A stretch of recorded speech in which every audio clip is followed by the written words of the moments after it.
tonight's speaker. About 2.5 months ago, the U.S. State Department announced the curators for the U.S. Pavilion at the 2018 Venice Architecture Biennale. And when I saw the news, I was both pleased and proud because in addition to architectural history professor Nal Atkinson, there in the middle, and future firm co-founder Anne Louis, there was architecture critic and sometime D-Crit faculty member Mimi Zeiger. And I knew that with Mimi on board, the exhibition entitled Dimensions of Citizenship would be both thoughtful and thought-provoking, and that I should immediately buy my plane ticket to go to Venice next summer.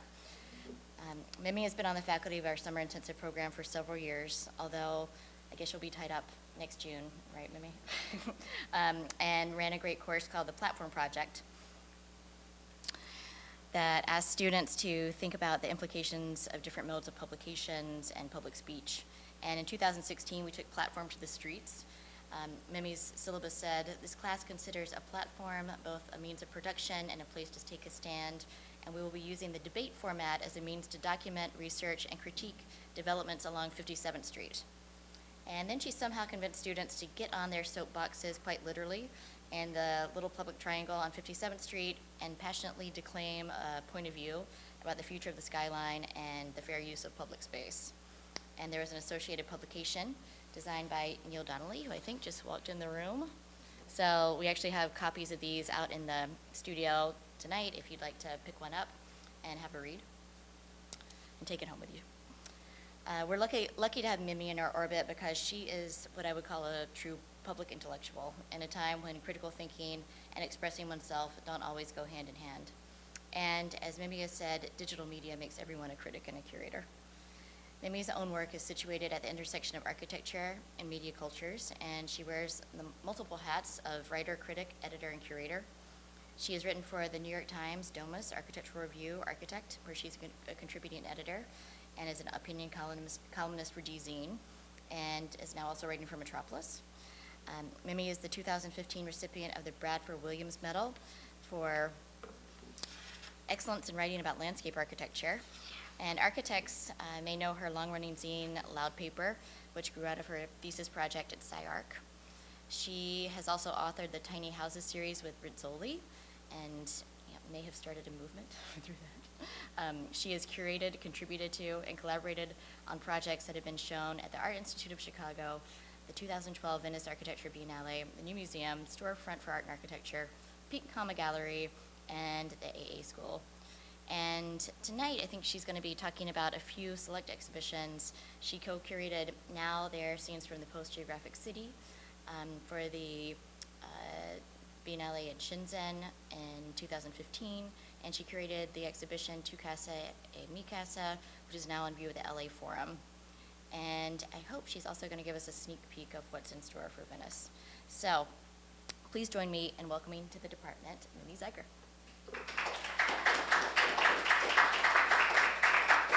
And maybe connections sort of go towards this title that is here tonight, which is Intersect, Instigate, and Exchange.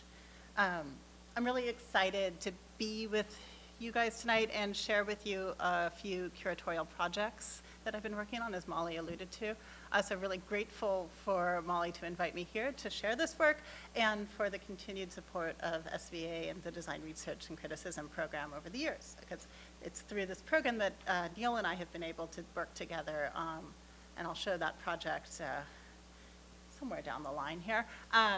So yeah, it's like the way that we all sort of work and curate and write. It's a very slippery position.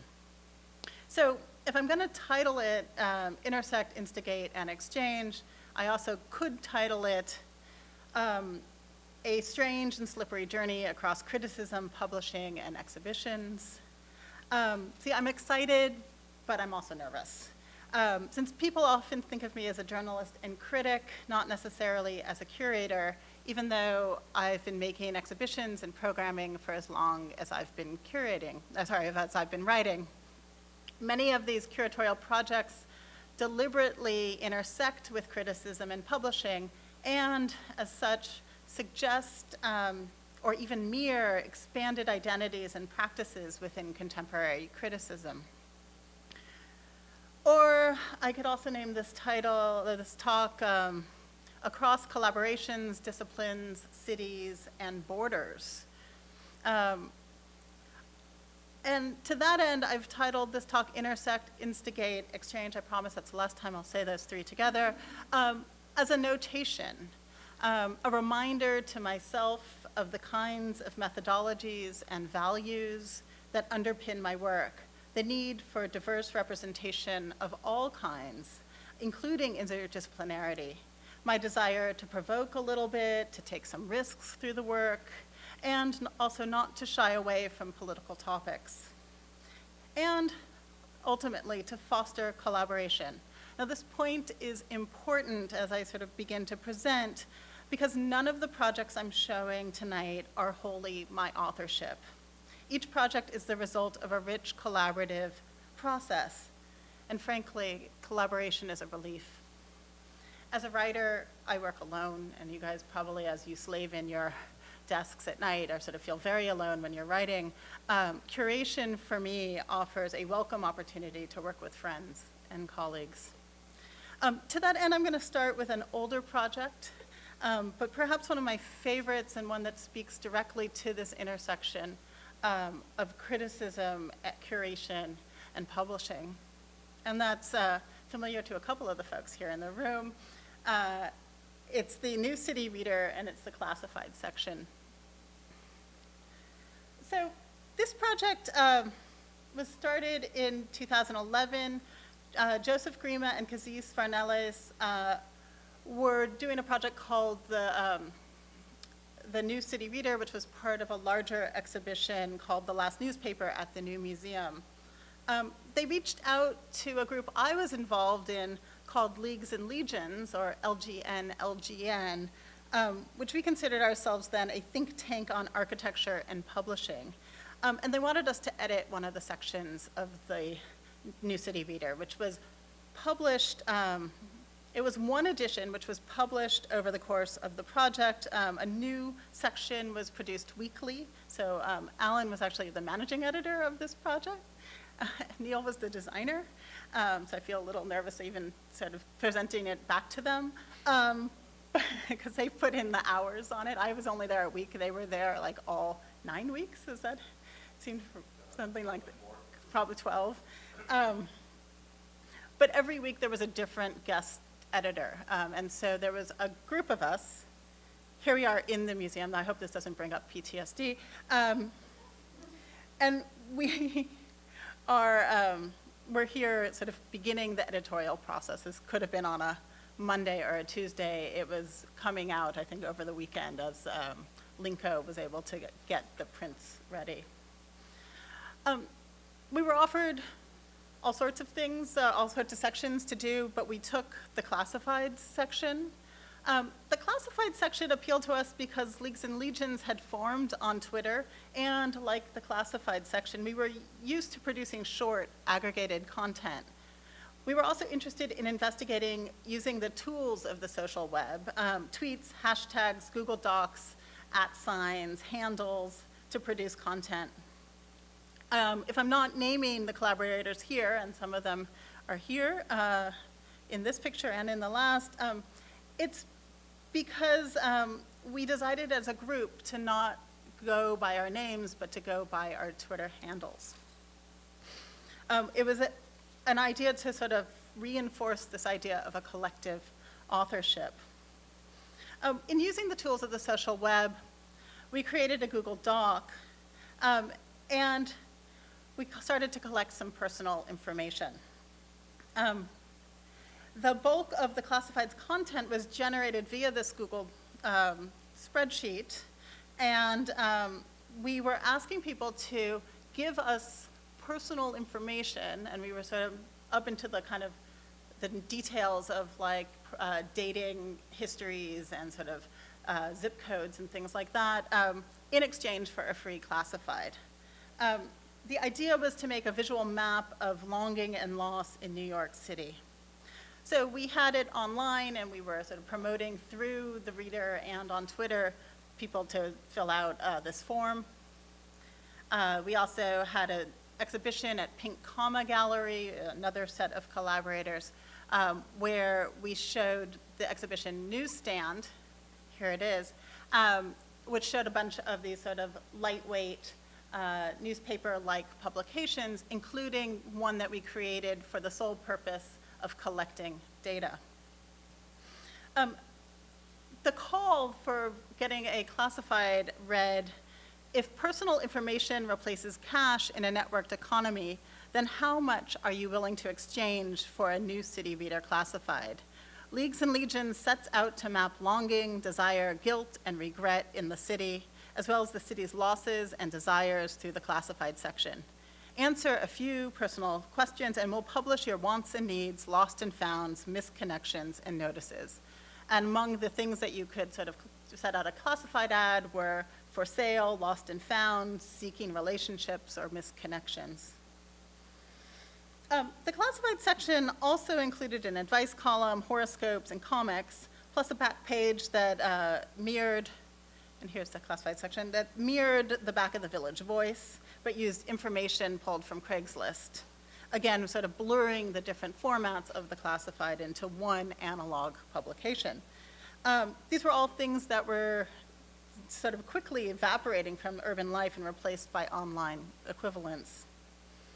Working on the classified section, and here's some more of it all spread out in pieces, it helped me to shape an idea that I call collective criticism. And without getting too much into it here, it posits that we are not seeing the death of criticism, which is every so often it's sort of an old sort of chestnut that gets brought out and says criticism is dead. But it's not dying. What might be dying is the death of the authority of a single critic. The collective social web empowers the many and leverages the power of a networked public sphere. It amplifies issues and many voices. So collective criticism posits a discourse built on commentary, in the sense that the newspaper critic, which once possessed all sort of knowledge and authority, is challenged by the sort of the masses, the crowd, and that we are all sort of equal. Old hierarchies that governed access and anointment of the title of critic, those are sort of circumvented by Twitter and Tumblr and wiki-driven platforms or Instagram or Snapchat. And I'll just pause and say, I admit that this is a very pre-election idea. It's a bit of a utopian folly when we look back on it, especially when social media is colored by fake news, algorithmic silos, and a tweeter-in-chief. But I do think that the kind of basic argument of sort of multiple voices can be both a kind of an activist stance as well as being something that is sort of usurped and sort of maybe put into different directions. So I do stand by collective criticism. I'm just hoping that it can come back into use in a more progressive way. One of those progressive ways is a project that I did here at SVA in the Design Criticism Summer Intensive Program. I apologize if I still call it Decrit. It's an old habit. Okay.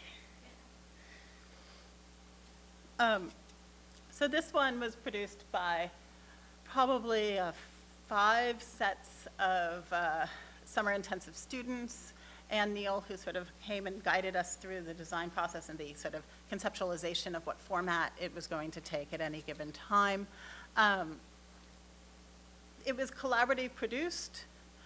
It was a publication, a performance, an exhibition, as well as, I guess it's all of that, as well as sort of a conceptual idea for me of working through collective criticism. So I taught this class over a number of years. Each time, for the first 4 years, we asked if the tight constraints of Twitter can provoke a testing ground for collective criticism, and asks, how much can you say in 140 characters? Students would be given assignments that required them to tweet, and then in a collective editorial effort, we would distill more than 1,000 tweets into a small publication or exhibition or performance. So here is the first one, the 2012 version, which is a translation of this stream of sort of digital content into a distilled interaction between the reader and the tweet. We took these sort of ephemeral tweets, and with Neil acting as an sort of a live algorithm, we sort of categorized them and then made them into these handbills that could be either collected into a booklet or distributed out into the world and hung on walls. It was really important to us that there was this sort of translation between the ephemeral text in the digital web to something that is a print publication, which is analog, and then something that moves back into the city. So it begins in the city. We would do a series of field trips and sort of assignments that have brought you into urban life, and then there's this sort of full circle where it comes back and lands here, and we can read that beards aren't welcome at Deutsche Bank. In 2013, this took the form, every time we got allowed to switch it up, took the form of a website where we collected and sort of algorithmically sorted these tweets. Here's one which says, "Don't touch the handrails." It was filed under a sort of metric of movement and infrastructure combined with a conversation based on interviews. And then trying to figure out how to sort of display them, we projected them onto the windows of the Decrit studios so that they became billboard-like. So if the handbill was sort of this tiny pocket thing that you could sort of put in your pocket or sort of like discreetly put on the wall, these billboards were unavoidable for the night that they were up. You can see them here on 21st Street. One of the things that was really important was to sort of change the form, to sort of ask ourselves, how can these things which remain the same digitally sort of take on new meaning? And what happens when you project something this large, these kind of salvos about the city become sort of as important as the storefront that's below. In 2014, we took on a series of sites. You can see them here, the Domino Sugar Factory, the Queens World's Fair Pavilion, Madison Square Garden, Penn Station. These were all sites that were under some sort of contested argument in the city. So students were each assigned a site, they were in teams, and they were asked to then go tweet about these different sites, and we created a broadsheet that sort of held those tweets together. In light of this, we figured, we were talking about how do you then, okay, it's great that it's a publication, but then how do we sort of manifest these? How do they become sort of something sort of like the billboards or like putting it back into the street? Here we were trying to verbalize and physicalize these tweets, and so that these little moments that fall somewhere between observation and slogan sort of become physical, become verbal, and that reinforces criticism's immediacy and impact. So we held a reading, which was sort of a tag team sort of tweet off, where the students were asked, or participants, I should really say, were asked to each prepare one or two tweets to read, and they were sort of tagged by whoever was reading, so that someone would come up, read, get pointed to, and then we'd sort of have this continual circle. This was probably it went really fast, 10-minute performance, if that. But it was sort of this wonderful way to sort of get the voice of the students, to get the voice of Twitter, actually, with the hashtags and all of that verbalized into the room. In 2015, the work that we had done thus far was collected into a larger exhibition that was held at the Art Institute Chicago, and it was curated by Karen Keiss and Iker Gill. And Iker asked us to sort of put our work into the show. It seemed timely, because the show was up at the same time that I was teaching, to make then the exhibition, sorry, to make then the project about exhibitions. And so everything had to do about how the museum communicates with the city, how do we show work, and so we had spoke to folks at the Met, we spoke to folks at Storefront. Meanwhile, those tweets were also being collected at the Art Institute, and so those were reading out there, and we also created an exhibition ourselves only of wall text. So the tweets were then formatted into wall texts, and we made a little show in the gallery out here. And they were also created into a publication. These sort of chunky little mini bricks, like almost like a little thicker than a deck of cards of wall texts. In 2016, as Molly mentioned, was the year of the election. We can't really forget that. Still living it out. But the idea of creating a debate was really important, of how to make an argument, and that we took a site along 57th Street. We were looking at some of the skinny towers of the public and private spaces, or sort of the privately owned public spaces along 57th, and just sort of taking different moments about what are the stakes with these skinny skyscrapers, what are the stakes of ownership of public space.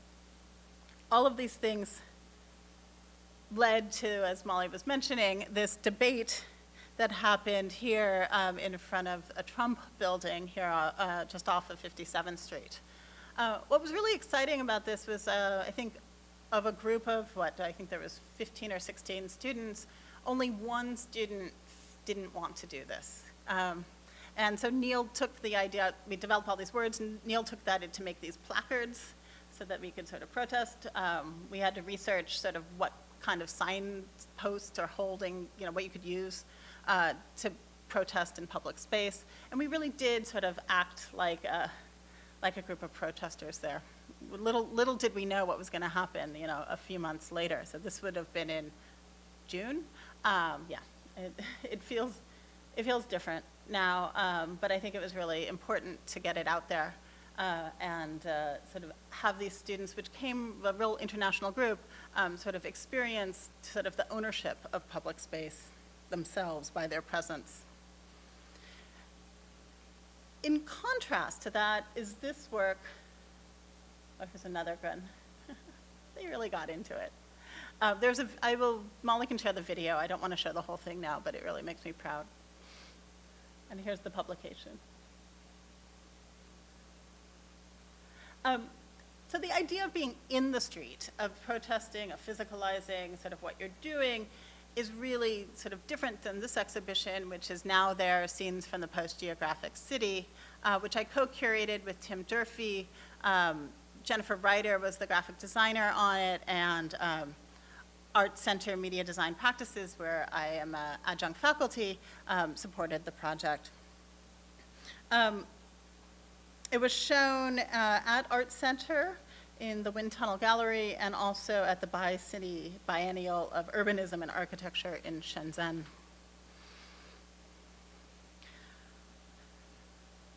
So if Platform Project was interested in certain ways that we translate from the city, digital observations and then back again, now there, Scenes of the Post Geographic City goes a step further. This exhibition presents a series of screen-based works and texts that develop, explore, and visualize a city that's not tied to any physical locality. It questions the understanding of the city in terms of geographic, material, and economic parameters. Because now, more than ever, urban and digital realms are inextricably linked. Now there, however, understands this resulting network city as a place in its own right, albeit one shaped by experiences contingent on media and devices, flows of data, and the demands of global technology. Here it is installed in Shenzhen. So Tim and I spent a lot of time thinking about tone for this project. Tone, I'll come back to when I talk about Venice, is something that I hadn't necessarily thought about when thinking about exhibition design before, and Tim brought it to the fore, and I think it's become a very valuable sort of term for me to sort of approach a project and understand what is the kind of overall sort of messaging and how is the graphic design, the work, and then just the curatorial approach all coming together. And like defining that piece as a kind of tonal arrangement of work means that you can bring in all sorts of other influences that may or may not be necessarily research, but are sort of very much equivalent to research, if that makes any sense. It's sort of like these sometimes work that you would not expect becomes part of the tonal condition. To that end, the graphic design draws a lot from the work, and I think actually our approach in general draws a lot from the work of Denise Scott Brown and Robert Venturi and learning from Las Vegas. Something that is actually very much sort of rooted in a place, in a site, in a time. But we were interested in how the graphics produced for the book and the films taken by the architects in the research studio at Yale were simultaneously had a sense of humor to them, but also were serious research. And to that, we sort of maybe embodied this kind of deadpan idea of how we wanted to approach the exhibition. There is and maybe I can sort of explain that a little bit better when I show you the catalog, and I can pass this around because it does require a little bit of work. We broke the newspaper again. It used to be that Neil and I would break the newspaper quite often, as his wife even likes to say. But this time, Jennifer Ryder and I worked to create something that was a catalog for the show, but also a series of essays. So it read one way as a journal of essays, and another way as the wall text that we needed to show in the gallery. Somewhere, maybe I took it out. Maybe it'll come back. So I can pass this around. So it was like we asked the newspaper itself to become a digital device, right? So it's haptic. It's like, here it is, or here it is. It's like your phone. So I can pass this one around. And the sort of typeface choices and the way that we were layering imagery, even the color, I think, is very much influenced by the Venturis.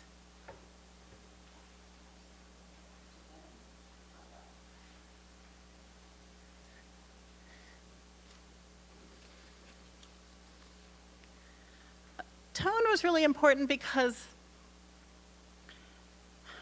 in looking at what we call scenes from the Post Geographic City, it's kind of cinematic title, our perspective is neither dystopian nor boosterish. It sort of maybe is a sideways glance to the idea of the smart city or the disrupted city.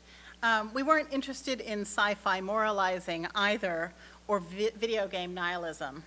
Rather, we took a kind of optimistic view of this emergent urban condition and material culture, understanding that the effects of so much change can nevertheless be explored and appreciated, perhaps even co-opted with curiosity, humor, in a way that designers, architects, filmmakers have been occasionally adept at in the past. However, when installing in Shenzhen, we were faced with the collision of old and new urbanisms, forcing us to move between analog and digital technologies and hard and software. So here you're seeing what is one of a tiny little hardware store in Shenzhen where we had all of our extension cords made. And this couple is there. You can see them screwing in. So if you normally think of an extension cord as one whole piece, well, in this part of Shenzhen, you actually, you buy the cable and you buy the plug, and then they wire them together. You just tell them, like, how long do you want it? Oh, well, like, they'll just keep pulling out the threads. So this kind of condition of, like, having to figure out how to just get power and get things wired sort of came up against sort of our own idea of this seamlessness of urbanism in a digital age. We had to do things like this when looking for connectors for the, for the media files. Yeah, Tim would sketch what he wanted, and then I'd go out into the city, into these little, like, imagine sort of like East Village little shops, like one after the other, everyone a different segment of the hardware store. If, like, Home Depot was actually sort of a whole neighborhood of tiny little shops, we were running in and out of these little shops trying to find what we needed. Big lessons that I'm taking with me to Venice about, things that you have to remember to pack, that you don't always assume that you will get there. I want to take you through just a few of these works in this piece. It included 6 video works, one by Walton Chu, by Metahaven, by Mauser, and then this one by Tim Durfee, my co-curator, and Ben Hooker with designer Jenny Rodenhouse, called Everything on Time. It's a series of 5 interlocked narratives. I'm going to just show you 2 here. This one that we're seeing in a GIF format right now is called UAV Urbanisms, and it proposes a new urban landscape based on drones and the patterns of movement that are limited by their battery life. So it's sort of, if you were to take, like, the idea of an autonomous vehicle or a drone, and Amazon drones delivering to your house, they actually do have sort of a limitation of how far they can go and when they can go, and that's based on sort of their power systems. And so you start to map out an urban landscape, a grid, based on the extension of that life.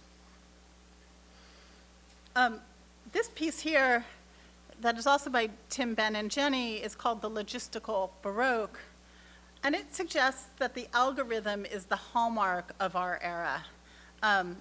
It uses logistics software, which is, you can see running in the background, which they've actually sort of hacked and misused. So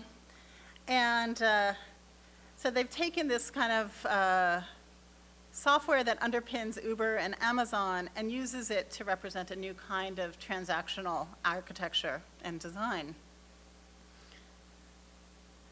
Or this piece by Besler and Sons, by Ian and Aaron Besler, The Los Angeles Resolution Frontiers. And I'm going to switch this, bear with me, a little more tech hiccup to do here.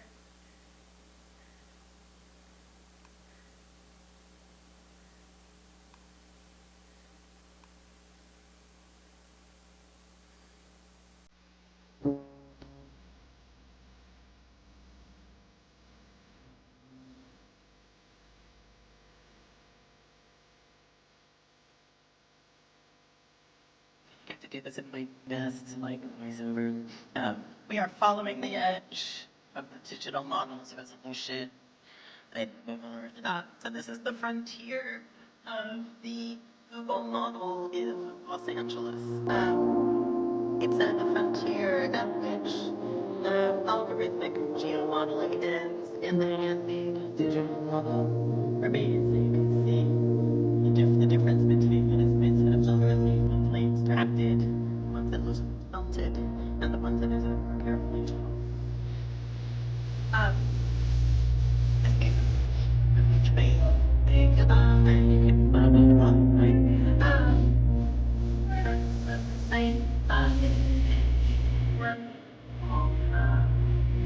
Parallel stream continues and asks you to sort of experience in real time, sort of the changing of the city, of this sort of frontier that is not geographically correct in any way. You're seeing the cut through, but is based on sort of the aesthetic, digital photography. It's also like this particular frontier People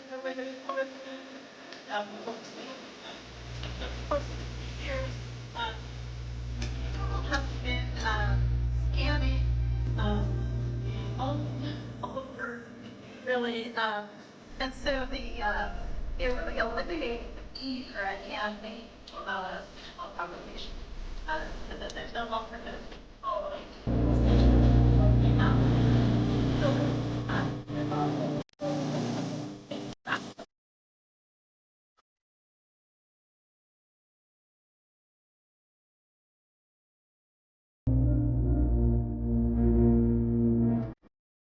This ominous thing behind.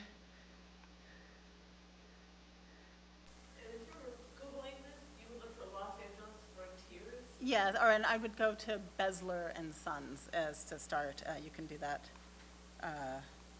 This would be what you'd want to Google for.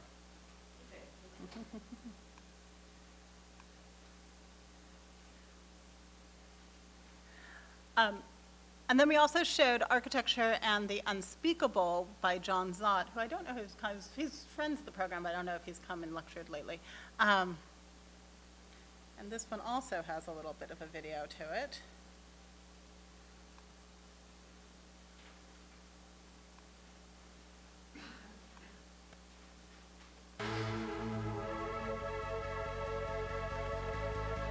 So this is a trio of videos. John says that it's a story of 3 buildings exhibiting an unconventional approach to architectural design. And what he means by that is he's looking at the different ways to present CGI as a medium for architectural practice. That this cinematic media and its manifold nature frees architecture to pursue unorthodox ideas that challenge the value of design as we know it. So he's able to sort of create a building that explodes, and that whole sort of the construction and explosion of the building is sort of part of the architectural moment. Or in other ones, a building that is sort of algorithmically composed, and then his current work, which is producing housing-based, suburban housing based on sort of computational modes of sorting domains.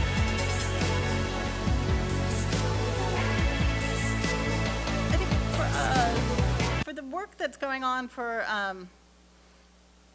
now there, it's continuing in a series of projects that Tim and I and another collaborator, Ben Hooker, are working on, which are continuing to probe this idea of the post-geographic city, what happens when we sort of take away sort of the actual geography of the urban environment and sort of understand it only by its sort of set of networks, right? So that the old sort of analog architectures of the grid go away, and we're looking more at the infrastructures of Wi-Fi or IP addresses instead. We did a symposium last year called the algorithm in the room, an evening in the post-geographic. We invited several designers to come speak around sort of how the algorithm is affecting them. It also happened to be timed, everything is timed, around the revelations of the kind of robotic algorithmic culture of Facebook, and that was sort of sorting fake news, bringing it to the front, and so that these sort of bot ads were suddenly the sort of the premise, algorithmically sort of being brought to you and creating sort of more silos in your digital realms. The catalog, as pristinely hung in the gallery under glass. But I think in a way it's probably more fun as a very ephemeral sort of always trying to figure out how to read it, sort of journal, booklet, newspaper, broadsheet.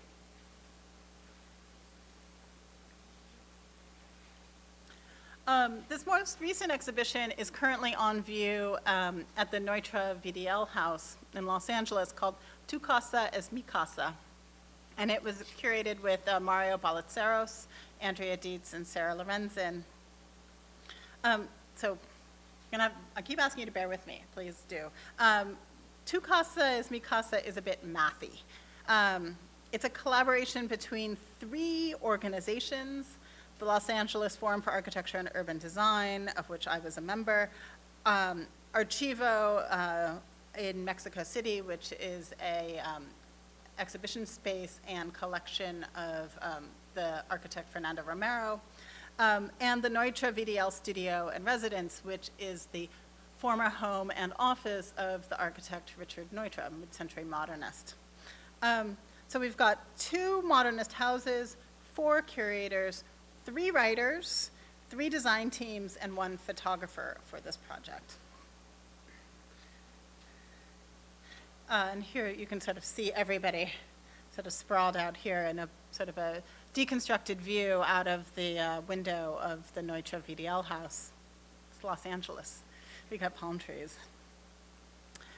So this was the home and office of Richard Neutra. It was a house the Van der Lera family had supported the building of this house as a experimental house for architecture of how we live now. The original house was built in the 1930s and it burned down in the 1950s. It was reconstructed in the 60s. And so here we see Richard Neutra sitting on the roof of the penthouse, sort of overlooking the view. He lived there until he died, and then his wife Dion lived there until she passed away, and now it is it's an exhibition and event space that is run by Cal Poly Pomona. The show that we did was timed to coincide with the Getty's Pacific Standard Time and an initiative they call LA, which is looking at the connections between Los Angeles and Latin America. Our hope was to acknowledge a history of architectural, critical, and literary exchange between California and Mexico. And the title, which may sound just a little weird to your ear, is a riff on the welcoming mi casa es tu casa, or my house is your house. By inverting it, we're sort of saying your house is my house. It kind of creates a little bit more sort of sinister sort of idea about the exchange. The project was itself developed about 2 years ago was the first sort of ideation of it for the grant proposals and whatnot. In the time between sort of applying for the grant and getting the grant, in Los Angeles, which itself is a sanctuary city inside a sanctuary state, and is really a border town, the question of borders, of exchange between US and Mexico became more and more politically hot. And I think the work that we developed for this was no longer benign, that it sort of is a statement about these kinds of exchanges.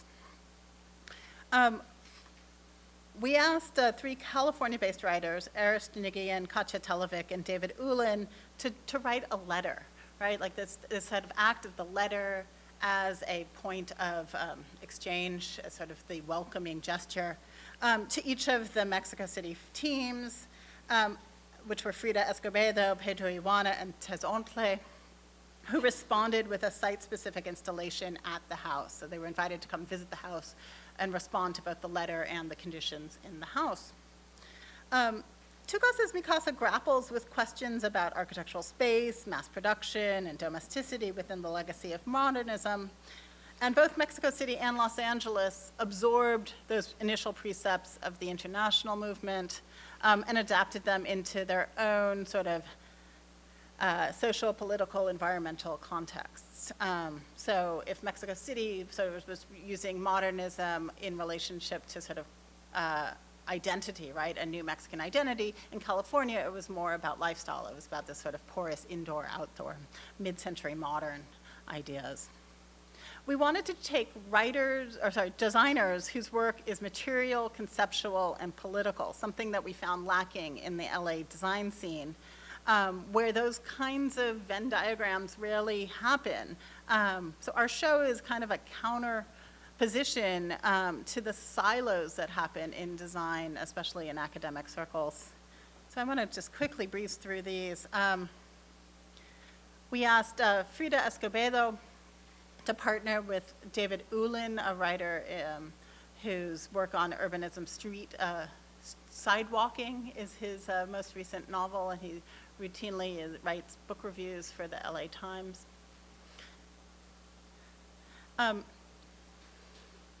So maybe just a sentence.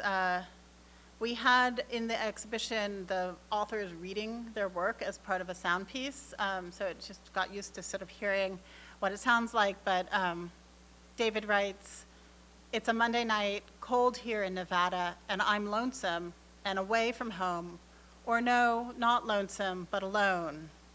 So they imagine this sort of tonal reading.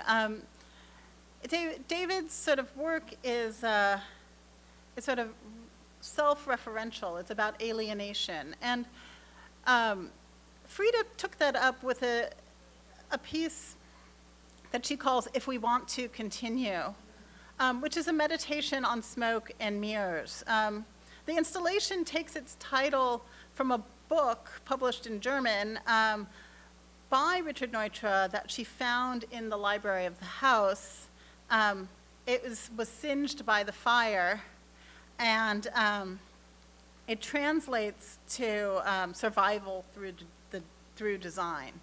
And so in a reference to the kind of alienation and recursive sense of space and time in David's written piece, Frida plays on Neutra's predilection for using mirrors to continue walls and creates a sense of interior panorama by deploying this mirrored partition, which cuts diagonally between what was the seminar room and the music room on the ground level.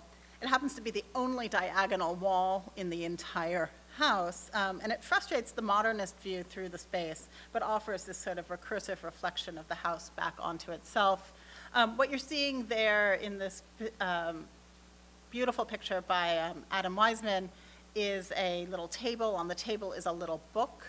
This is the singed copy of Survival Through Design that is mirrored in the mirror. And then is also on the back side, sort of supported and propped up. The back side is a sort of scaffold for the mirrors, but also a reference to the fact that the entire house, even though it may look like steel and aluminum, is actually mostly wood frame construction that was painted silver. That wasn't to try to make it fake out and look like something it isn't, but actually based on Neutra's idea of transparency and sort of letting the sort of the structural pieces sort of drift into space. And then there's presently tense about the future. All of these titles sort of reflect the kind of sort of uncomfortable condition that talking about this relationship between US and Mexico sort of provoke. But it also sort of comes out of this text by Katja, which in itself is very episodic and passive-aggressive. It's a series of notes that were placed around the house that is sort of these little ghost notes. And so here we have on page 3 a poetic sort of passive-aggressive note. "You are a model citizen of country and city. To be a selfish misanthrope would be a silly pity. You measure wealth as use of time when your currency is the sublime. When mirrored by bureaucracy, you rail against hypocrisy. You are a model citizen of verity and fact. When you ask what you would like to be, you say, an architect."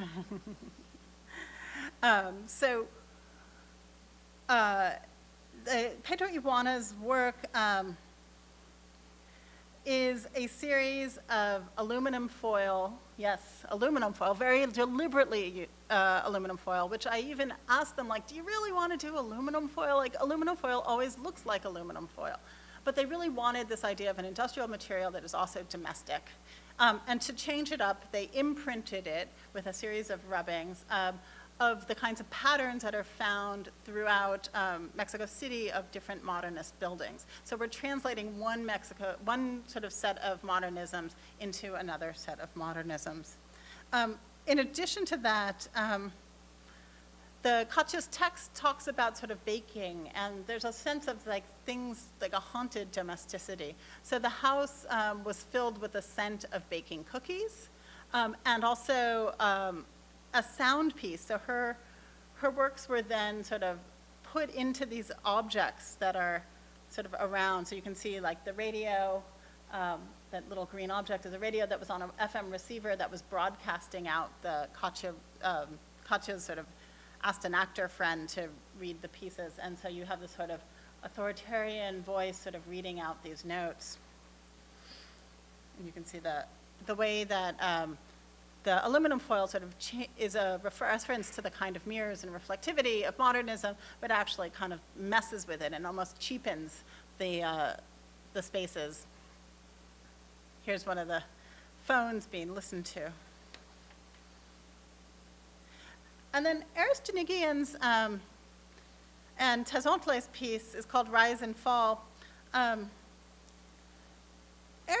created an extremely dystopic piece for the penthouse. We were asked, we didn't know it was going to go in the penthouse, but when we got the essay back, or the letter back, it seemed like it had to go up there. He writes, "Dear Carlos and Lucas, to answer your question, they came in 3 waves, to 20,000 or so strong, alarmingly efficient for a government agency. In a period of a week, they arrested something like 12,000 undocumented immigrants, mostly from Mexico, but also from China, Korea, India, and even Armenia." And the piece goes on to basically set a condition where all undocumented immigrants are deported. A lot of these people are the folks who make the city run. And so when the kind of bourgeois class realize that sort of they're sort of people who they work with, who help them, are gone, they then protest. So there's a bit of cynicism in it, a bit of dystopia. And that in that protesting, they burn down the city. And then the piece ends with sort of on the penthouse of the house where we saw Richard Neutra sitting, that a couple is sitting up there and the author watching the city burn, watching sort of the major pieces of architecture in the city burn and the smoke rise. So Tezontle took this idea, and they decided to transform the penthouse, the most glassy space in the house, the most porous, into a bunker. And you can see it here. They were drawing on the work of the Mexican muralism movement and how it was representative of a kind of revolutionary design in modernism. It references the work of Guatemalan artist and teacher Carlos Merida, who in 1951 was commissioned to create large murals for the facade of a housing complex in Mexico City. You can see him working on it there.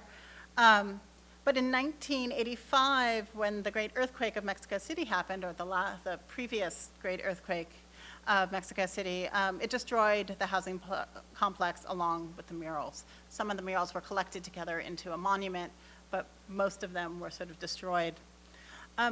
There's an irony with this project, a kind of sad irony. This project was installed late. We had to actually do a soft opening for it, and it was only finished the week later because the fiberglass panels that we see here that show sort of the pre-Hispanic sort of references drawn from Merida's murals, they were stuck at the airport when the earthquake hit. So they were being shipped out that day, and then they were not. So I can take you just a little bit through this. There's these little peepholes through the eyes of the skulls that you can stare out into Silver Lake. So the payoff view is sort of subsumed by this condition of interiority. Okay. Last bit.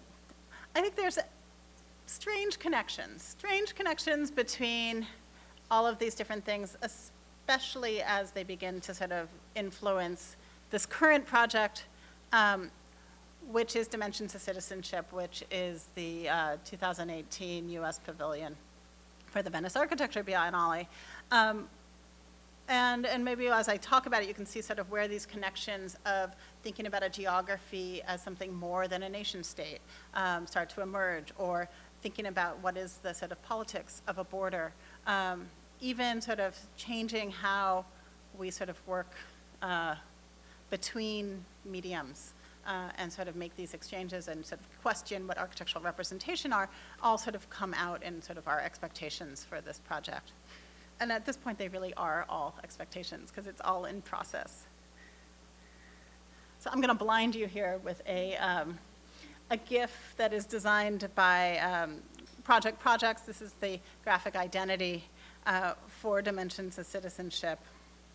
What we're looking at here is a way that we're trying to represent the shifting modes of citizenship and ways of belonging that extend beyond nationhood to the personal, the global, and even to the cosmic. So the big curatorial idea, the big question is, what does it mean to be a citizen today? It could mean sort of this reckoning of, what is your name, right? Here's the bureaucracy at work. Chelsea Manning can't get her name spelled correctly on her social security card. Or is it, this is the robot Sophia. She's just named a citizen of Saudi Arabia. She's, sort of an artificial intelligence. She got citizenship, but women in Saudi Arabia don't have equal citizenship, nor do migrant workers. So the questions of who is a citizen, why they're citizens are changing. What is the spatial relationship between architecture and citizenship? And how does architecture and design respond to, shape, and express changing ideas of citizenship? Right, these are like the big sort of issues that we're trying to confront. And so the news cycle offers up the border wall prototypes. I'm showing them here from the Mexico side of the US-Mexico border in an informal community that runs all the way up to the border wall in Tijuana. And I think it's important to sort of look at it from this angle. A, it demonumentalizes them, and B, it shows that the treatment of the border is about sort of the privilege of either side. So the US is sort of taking a fortified view, whereas the Mexican Carrillo, you can see the piles of trash basically like stacked up so that one can sort of look over the border. So we wondered, like, okay, this is what we're given as the condition of citizenship, right? Is like an architecture, right? This is where we go to. But is it really the most correct example? We're interested in the wall as a singular, or less interested in the wall as a singular condition, and more interested in engaging and expanding understandings of belonging across built and natural environments. So instead, I give you this border diagram, which are the footpaths traversed by the Mexican party members while they were laying down the border in the mountains. So these are the border monuments. Sort of, you can see the points, but you can also see that the path of the border, these footpaths, sort of are blurry, are sort of more fragmented, or incomplete. So we also want to know, who are we as citizens, architects, and designers when we step into an Uber? What are those territories, those architectures, when we anguish over nationalist rallies held on college lawns, or when we protest at LAX? These are all sites and spaces of nationalism, of belonging, exploration, expulsion, and migration. Recent acts, both legislative and grassroots, have pointed to a broad range of other kinds of spaces and environments of citizenship, of bathrooms, returning once again as a site for civil rights and the debate, but it's not only about race or accessibility, but also about transgender rights and the rights of non-conforming bodies. What about the space of the oceans? Say the Mediterranean is seemingly weaponized against refugees seeking asylum. Or even digital space. Reddit subforums and its incubators of white nationalism. Or the Blizzard servers as a kind of fostering a subculture of identity. We see the built environment as always intrinsically linked, complicit, and produced by and producing citizenship. Citizenship can also be seen through conditions of staying place, staying in one place. So here we have a wrapped General E. Lee Confederate monument in Charlottesville. The enforcement of and solidity of borders, so this Confederate statue, has remained well past its welcome. The border wall and surrounding rhetoric, also need to be questioned. But we're also sort of dealing with pronounced racial and economic segregation enforced through old and new forms of redlining. Within this political climate, the questions are much larger, much older than a single administration. Politics only shed light on an existing condition of citizenship. We can't escape a history of inclusion and exclusion. A global point of view transcends the US condition and makes it seem small historically and politically. Architecture, urbanism, and the built environment can be a lens through which to help us understand the different ways that people come together over similarities in geography, economics, and identity, or actually are excluded from these very same things. Here's an ideal city from Greece. One of the areas of inspiration that we were thinking about when we were talking about the theme of dimensions of citizenship. Neil Atkinson is a historian of Renaissance architecture, and he brought this image to the table, and it seems so important to be able to look at the historical sense of how we set up belonging. This image reminds us that citizenship isn't a benign or stable condition. It is a continued site of contention, even when people try to idealize it and fix it in place. The act of making a city is an act of identifying spaces of belonging. However, belonging as a spatial practice is contingent on simultaneously setting up conditions of inclusion and exclusion. You can't simply build a wall and place people inside or outside. The understanding of yourself as a citizen and the other as a stranger precludes any architectural or urban expression. They're kind of locked in this sort of fight. So what are today's spaces of belonging? This is Charger Stadium. This is where Colin Kaepernick first took a knee. There are other ways that we belong. In our neighborhoods, cities, in the football teams we support, in the watersheds that we drink from, or more broadly, what does it mean to be a citizen connected through a World of Warcraft server or a transnational flow of capital? These are all really big ideas.